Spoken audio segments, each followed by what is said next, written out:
الله أكبر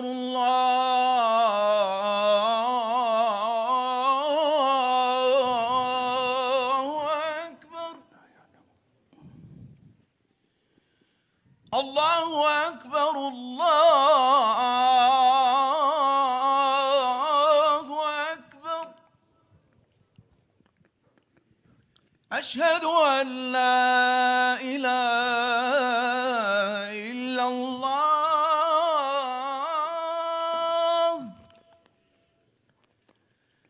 أشهد أن لا إله إلا الله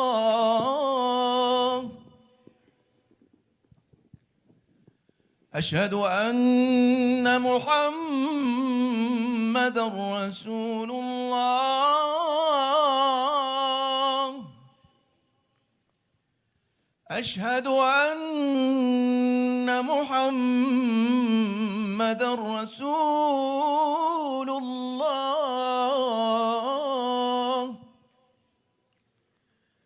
حي على الصلاة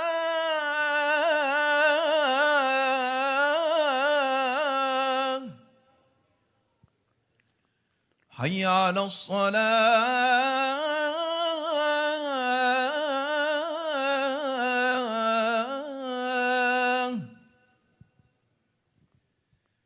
حي على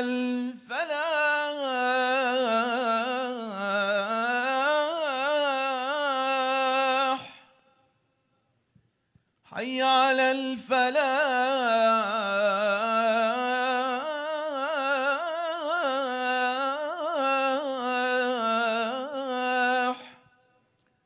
الله أكبر الله أكبر لا إله إلا الله.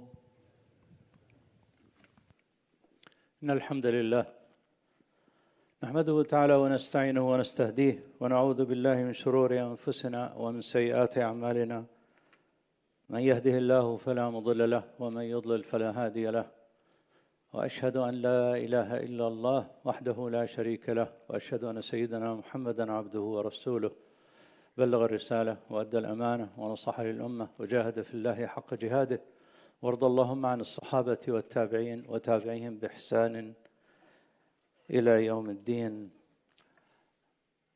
الحمد لله الذي صدق وعده ونصر عباده وأعز جنده وهزم الأحزاب وحده. Alhamdulillah, and congratulations, tahanina to our Syrian brothers. May Allah Azza wa Jal give them the perfect victory that they've worked for. Allahumma arham shuhada'ahum. Allahumma arham shuhada'ahum.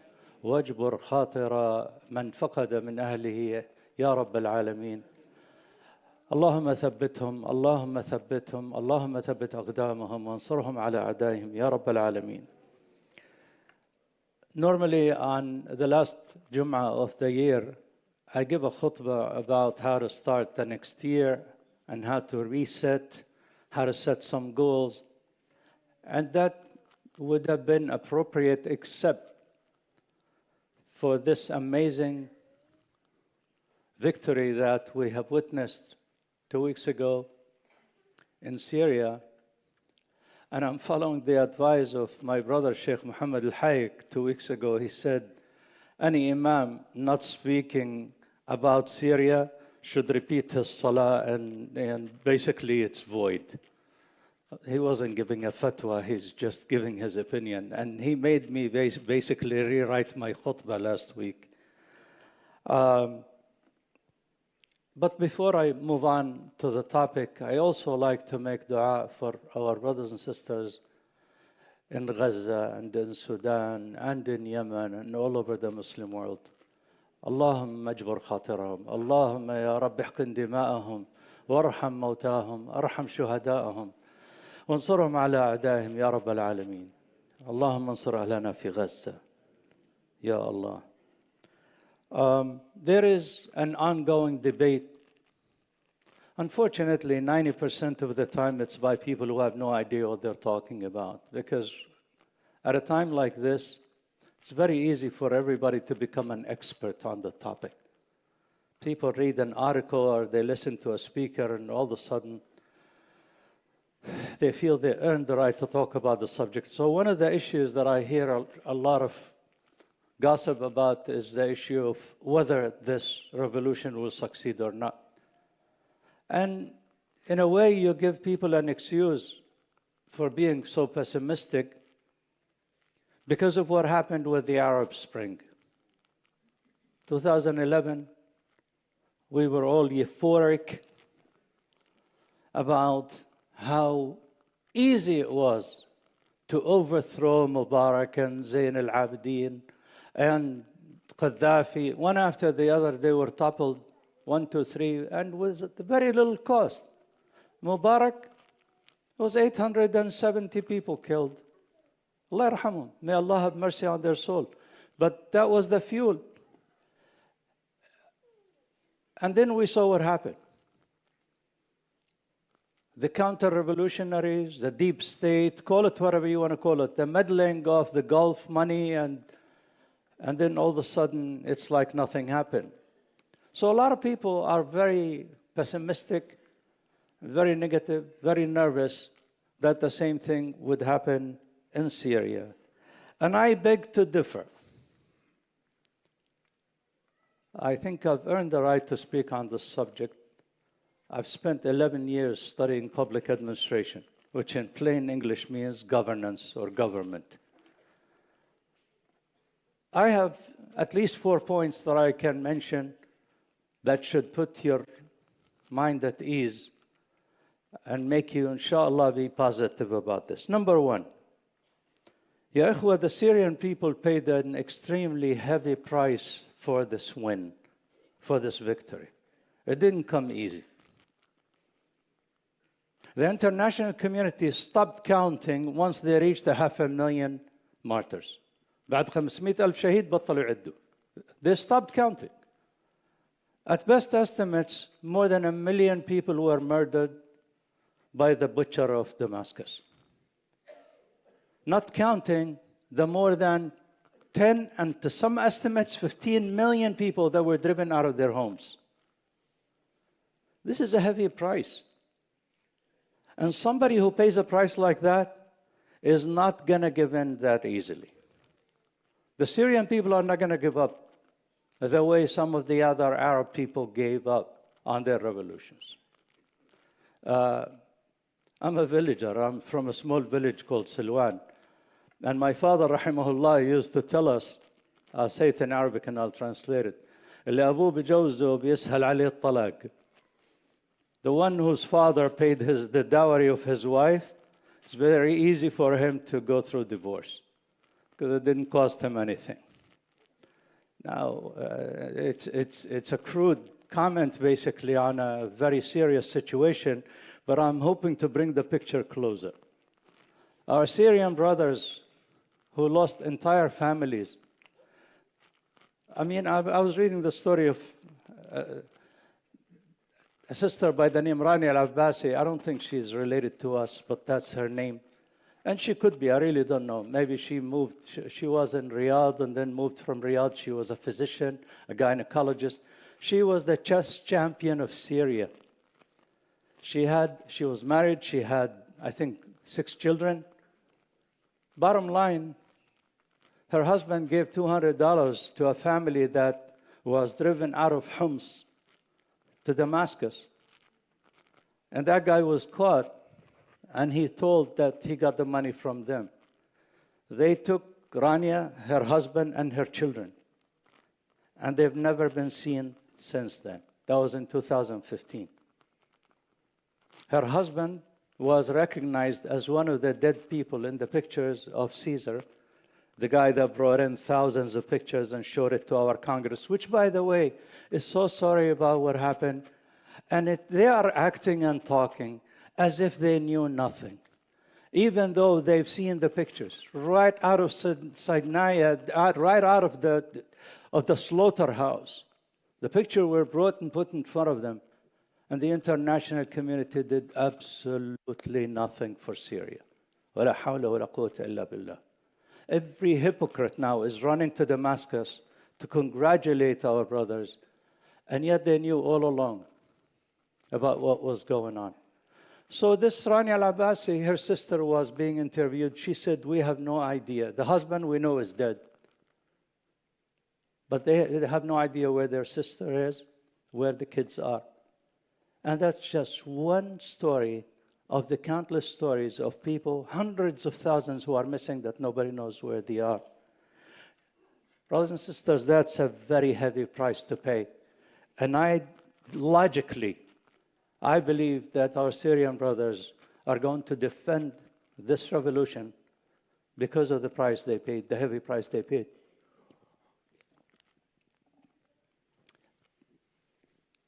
And it's not just Syria.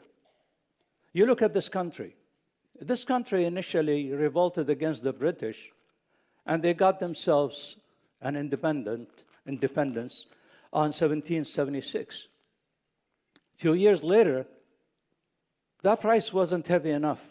A few years later, they fought among themselves. 600,000 people were killed.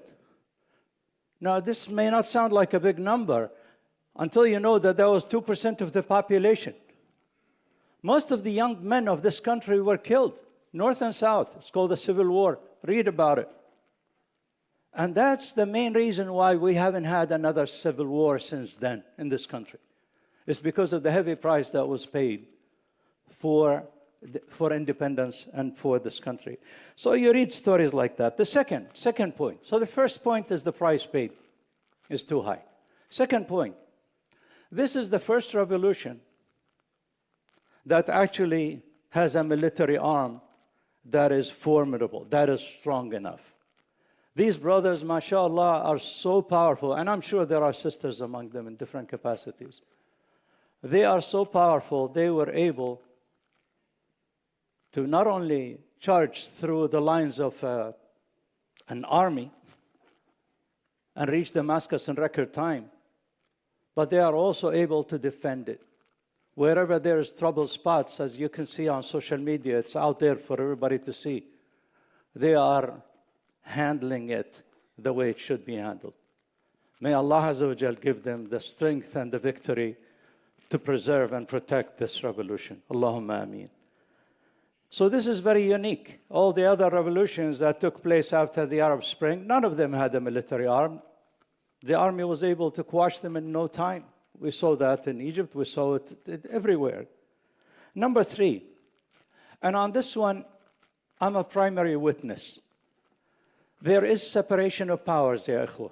And this is one of the reasons why this country has been standing on its feet for 250 years. It's because of the separation of powers. I had an opportunity when I was doing my research in 2015, 16, and 17 to work with the brothers in the Syrian revolution. But at that time, it was in Turkey.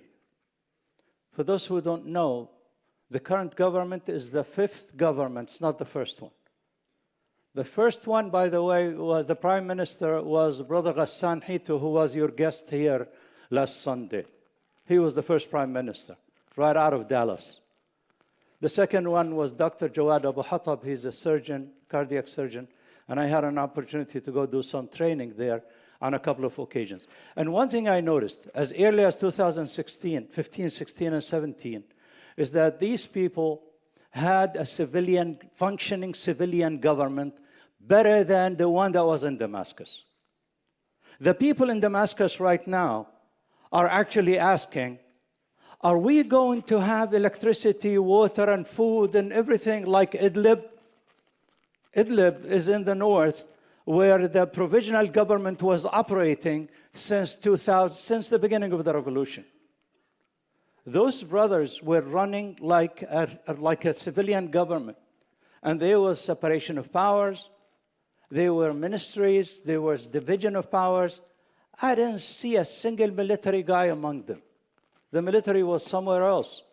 And these brothers were running the affairs of 5 million Syrians in the north. And they did it under the bombing, the Russian bombing, and the Syrian government bombing. It didn't stop until the Asitana agreement, where Turkey said enough is enough. And they were going to arm the rebels with anti-aircraft missiles, and Russia said enough. So these brothers didn't start 2 weeks ago. They have been preparing for this, ya akhwa. And this is a message for all of us. We want things done. We need to invest the time and effort to learn how to do them.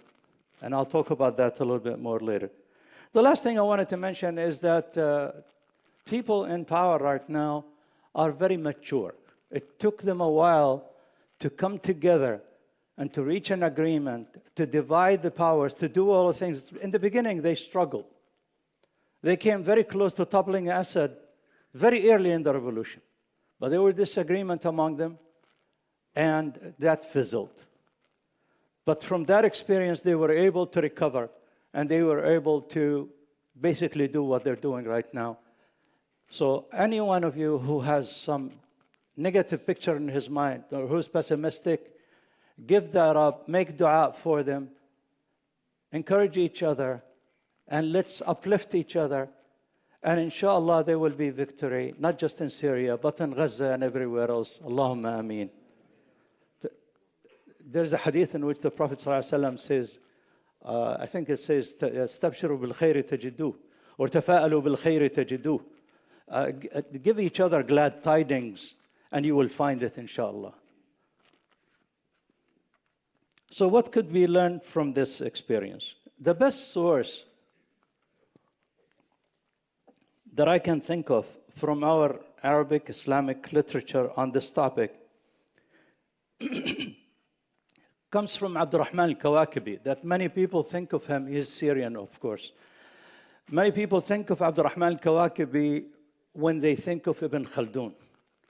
Ibn Khaldun's book Al-Muqaddimah was translated into 150 languages about government and governance of society. He is dubbed as the father of sociology, long before Kant and others. Abdurrahman al-Kawakibi dedicated 11 years of his life. He was born in 1855, died in 1902. So we're talking about almost 125 years ago. He dedicated the best years of his life to studying one topic only. And that topic is bil-Arabi al-Istibdad, or tyranny, as we call it in English. Tyranny, dictatorships, whatever word that you want to use. And as a result, he wrote a book called Tabai' al-Istibdad, The Nature of Tyranny. I found out a few days ago that it's been translated and it's available in English, by the way. The Arabic, حدا حاب يقرأ بالعربي موجود على الإنترنت. You can download it free of charge. Abdurrahman al-Kawakibi said something very profound. More than 100 years ago.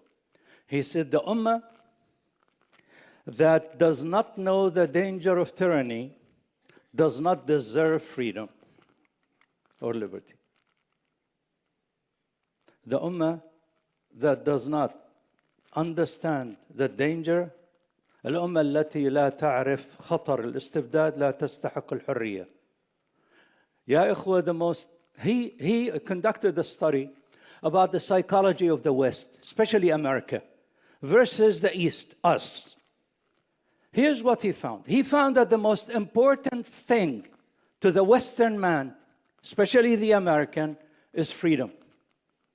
That the American is willing to sacrifice his life rather than be enslaved by somebody else or controlled by somebody else. That was the finding of al-Kawakibi. What about us? Believe it or not, he found out that the most important thing to us is honor, sharaf. Here's a question that we need to ask ourselves. How can we maintain our sharaf when we have no freedom? We saw what happened to our sisters في الحولة. يا أخوة اغتصبوهم ونحروا أبنائهم أمامهم. وهي الفيديوز موجودة. They raped the women and slaughtered their children right in front of their eyes. How could you have honor and sharaf when you don't have your liberty? When somebody has a knife and is willing to cut the throat of your children right in front of you, how is honor going to help you? We saw that in Bosnia, so that you don't think I'm just picking on Syria. How many Tens of thousands of our sisters were raped, and this is all documented in Bosnia. How did honor help us? We must fight for our freedom more than we would fight for our life itself.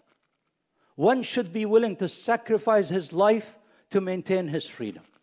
And I'll show you in a second that this is in the core of our deen. This is not a foreign concept. This is an Islamic concept. When I gave a khutbah here at the Hijrah time, I and others, Sheikh Mohammed Musa preceded me and others did too. We believe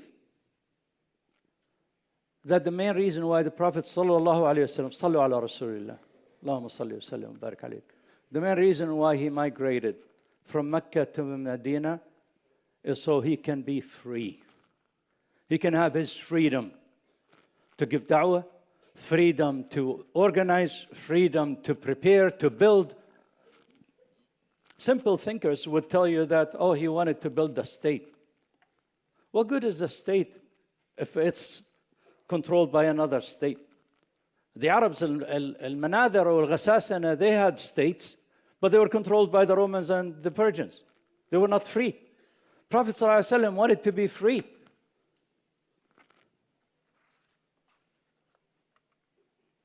So here, there's an important issue that we need to think about. How do we protect ourselves from tyranny? Abdurrahman Kawakibi addressed this question. And he said there are several requirements.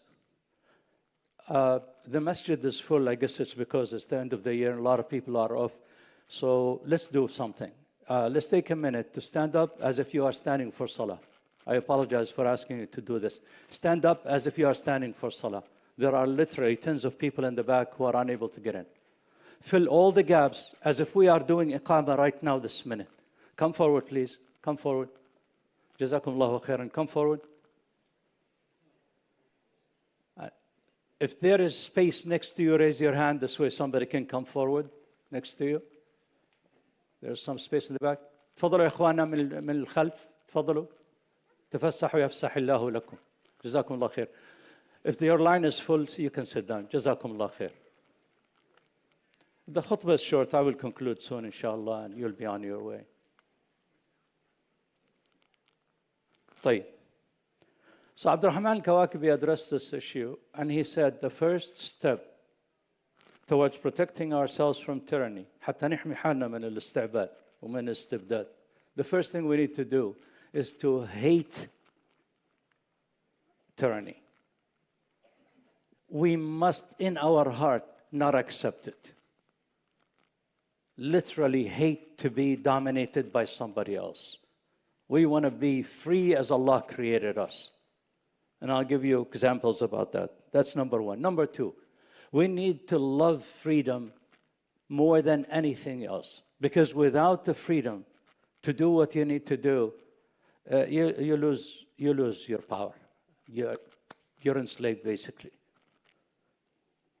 And here, we all remember Hadith Umar ibn al-Khattab radiallahu anh, when the Coptic man was racing with the son of Amr ibn al-As, and he beat him, and the son of Amr ibn al-As struck him, and he complained to Sayyidina Umar. He went from Egypt all the way to Medina, and he complained to Sayyidina Umar. Sayyidina Umar sent for Amr ibn al-As and his son. And he basically had him get even with the son of Amr ibn al-As and Amr ibn al-As himself. But what's most famous about this story is what Umar ibn Khattab said. متى استعبدتم الناس وقد ولدتهم أمهاتهم أحرارا. How could you enslave people? He considered that slavery.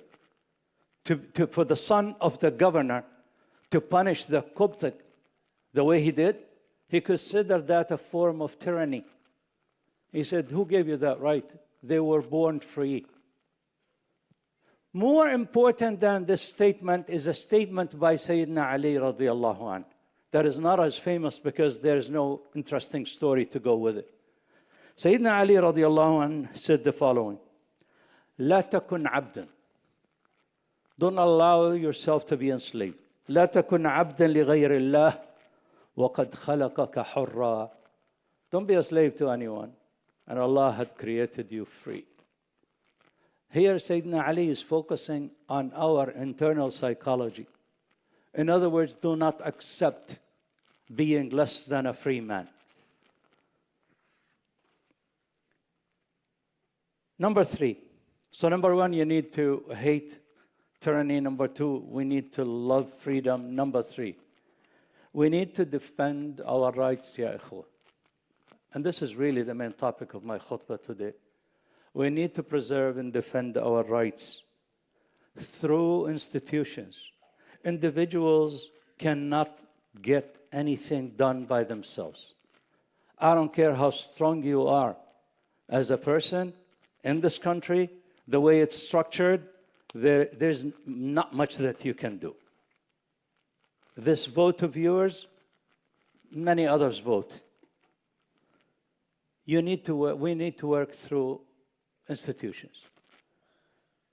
In the 1800s, a French philosopher by the name Alexis de Tocqueville, students of social science know that name. He's the one who coined the phrase American exceptionalism. He toured the United States, he went back to France, and he wrote about it at length, and it became very well known. Became very well known. Here's what he said. He said, in the United States, they have this thing called American associations. They're called nonprofits. People are allowed to create societies and organizations that almost rival the government. He felt that that was the most exciting thing about America. 1.5 million nonprofits in this country, Akhu. We need to play our role, and we need to build those. We have 3,000 of them. We need to strengthen them. أقول قولي هذا وأستغفر الله لي ولكم فيفوز مستغفرين.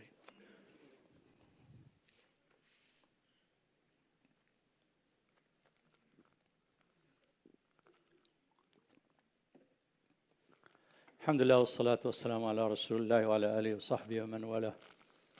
So we have responsibilities both at the individual level and the organizational level. At the individual level, I just mentioned the 3 things. We need to love freedom, we need to hate tyranny, and we need to support our institutions. The organizations, I've been speaking about organizations to the point where Sheikh Qatanani said, please stop. Our organizations, ya ikhwan, need to do a couple of things for us to face the challenges that are facing us in this country. Number 1, they need to come together to agree on a set of strategic goals for our community. No one organization can do that by itself. They need to agree at least that much. That's number 1. Number 2, they need to agree on strategies for accomplishing these goals. I know this sounds like complicated talk, but basically, okay, we agree on, like recently there was a get-together that your center here took the lead in. Brother Ibrahim, Jazallah Khair, Ibrahim Fahmi was there and others. 68 masjid in northern New Jersey. We were able to get them together in one room. Not all of them attended, but quite a few of them. And we came up with a set of strategic goals. And would you guess what number 1 was? We voted, and the vote was that our number 1 strategic goal is to support our university students who are being persecuted on college campuses. Some of them lost their degrees, some of them lost their scholarships, some of them. That was the number 1 goal. And there was only 2 college students in the room. But everybody felt that there is work that needs to be done. So that's step number 1. That's 1 goal. But then what's next important, and just as important, is figure out how to support them. And there was another meeting, and there was a set of activities that need to take place. One of it, for instance, is that this center reaches out to William Patterson and Montclair, brings the young students, invite them here, ask them, what do you guys need from us? And then for us to put together some resources to support them. How difficult is it to do that? This is what we need to be doing. It's not enough for us to come here, pray Salat al-Jum'ah, and go home and forget like nothing's happening. We must support our children, especially the most vulnerable are the ones, the college students, because they have the most to lose. And they are the ones that are unable to stand by and watch the genocide going on in Gaza without saying something about it, especially when they see their friends who are not even Muslim. They're seeing their friends marching in front of them. How could they not do it? But then they go do it, and then they find out that they're unable to graduate. What's our role? As a community, if we don't come together and support them, we have failed them. If we fail them, we failed Gaza. That's the bottom line. So we need to do that. We need to do more of that. And I hope and pray to Allah Azza wa Jal that, as they say, that we put our money where our mouth is, because the next step, and the decision hasn't been made yet, but I hope it comes, is that we establish what is called, in technical language, as a multi-donor trust fund. What that means is that we build a trust fund, an account somewhere, where all of these centers, 68 of them in northern New Jersey, can contribute real money, so that when a kid needs legal help, when we have to hire lawyers, when we have to send an expert with them, these kids are showing up in courtrooms alone. When the other guy who is a plaintiff against them is coming in with probably 3 lawyers and 4 other advisors, they're coming in with an army, with an entourage of supporters, and our kids are showing up by themselves. We're failing them. So I hope and pray to Allah Azza wa Jal, not only that we come up with great goals and that we come up with wonderful ways to implement them, but also that we are willing and able to fund this effort. And one last thing, we have an election coming up. You guys think that we're done by electing or not electing the president? The governor election is coming up, I believe, next November. And everybody's campaigning already. And there are 3 major candidates. We know exactly where each one of them stands with regard to Gaza. One of them accused our children of being everything under the sun. He wants to put our high school children in jail. You need to start preparing yourself for how you're going to vote and who you're going to support. I can't tell you names on the member because I'm not allowed, but it doesn't take much effort to find out who you should vote for. If you are not registered, register, and if you haven't voted, vote. It makes a difference. That's how we protect ourselves from tyranny. أقول قولي هذا وأستغفر الله لي ولكم فيا فوز المستغفرين. اللهم انصر الإسلام وأعز المسلمين وأعلي بفضلك كلمة الحق والدين ووفقنا لما تحبه وترضاه يا رب العالمين. اللهم من أراد بالإسلام والمسلمين خيرا فوفقه إلى كل خير ومن أراد بالإسلام والمسلمين سوءا فخذه أخذ عزيز مقتدر. عباد الله إن الله يأمر بالعدل والإحسان وإيتاء ذي القربى وينهى عن الفحشاء والمنكر والبغي يعظكم لعلكم تذكرون. اذكروا الله يذكركم واستغفروه يغفر لكم. Before we do the Iqama, I just want to remind you to support your center. These centers, these institutions are only as strong as you make them. You make them strong, they'll be strong. You allow them to be weak, they will be weak. جزاكم الله خير والسلام عليكم. الله أكبر الله أكبر وأشهد أن لا إله إلا الله أشهد أن محمدا رسول الله حي على الصلاة حي على الفلاح قد قامت الصلاة قد قامت الصلاة الله أكبر الله أكبر لا إله إلا الله. استقيموا واعتدلوا وثابوا يتبع. الله أكبر. أعوذ بالله من الشيطان الرجيم. بسم الله الرحمن الرحيم. الحمد لله رب العالمين الرحمن الرحيم مالك يوم الدين. إياك نعبد وإياك نستعين اهدنا الصراط المستقيم صراط الذين أنعمت عليهم غير المغضوب عليهم ولا الضالين.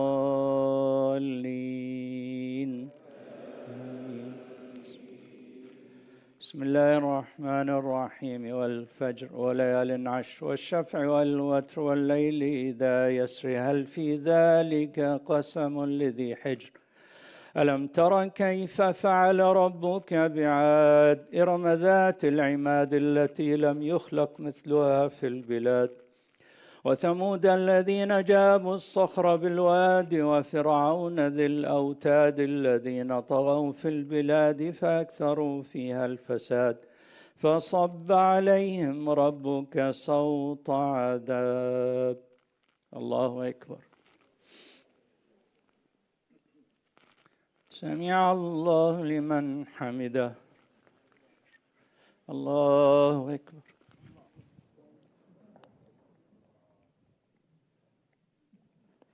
الله أكبر. الله أكبر.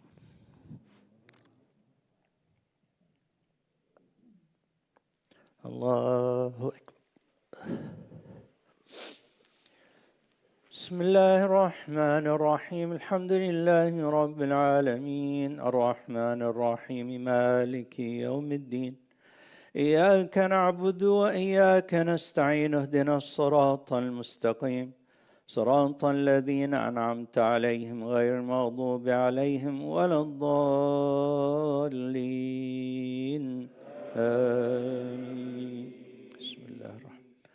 بسم الله الرحمن الرحيم. إذا جاء نصر الله والفتح ورأيت الناس يدخلون في دين الله أفواجا فسبح بحمد ربك واستغفره إنه كان توابا. الله أكبر. سمع الله لمن حمده. الله أكبر.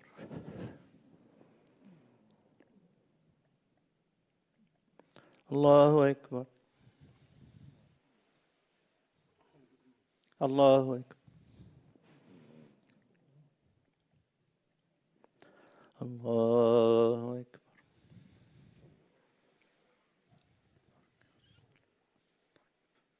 السلام عليكم.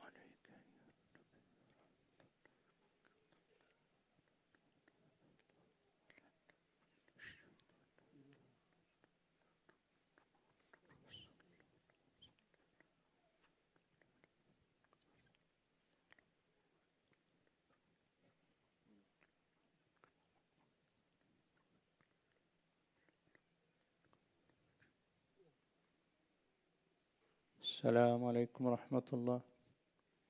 السلام عليكم ورحمة الله. استغفر الله استغفر الله استغفر الله. اللهم أنت السلام منك السلام تباركت يا ذا الجلال والإكرام. Jazakallah khair, Brother Mohammed Abbasi, for the beautiful words. May Allah subhanahu wa ta'ala accept it from you. Brothers and sisters, Jazakumullah khair. As our Brother Mohammed Abbasi said, don't forget to support your masjid, inshallah ta'ala, on your way out. You have boxes over there. You can also do it online. On your way,